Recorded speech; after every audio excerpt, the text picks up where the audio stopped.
রাজার ঘরে ছোট রানী এলো পদ্মাবতী, রানী পদ্মাবতী। রাজার আরো 6টি রানীর ছিল না সন্তান, পদ্মাবতীর কোলালোতে মিলল সমাধান।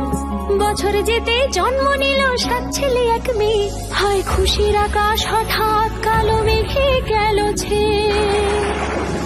হিংসেতে যায় জ্বলে পুড়ে বাকি 6টি রানী, যুক্তি করে ঘটায় ওরা 7 কুমারের হানি। সুযোগ মতো 7 ছেলেকে মাটিতে দেয় পুঁতে, বাঁচে একা পারুল, ওরা পায় না তাকে ছুতে। ধাইমা বাঁচায় সেই মেয়েকে বড় করে তোলে, 7 ভাইকে পায় যে পারুল 7টে চাপা ফুলে।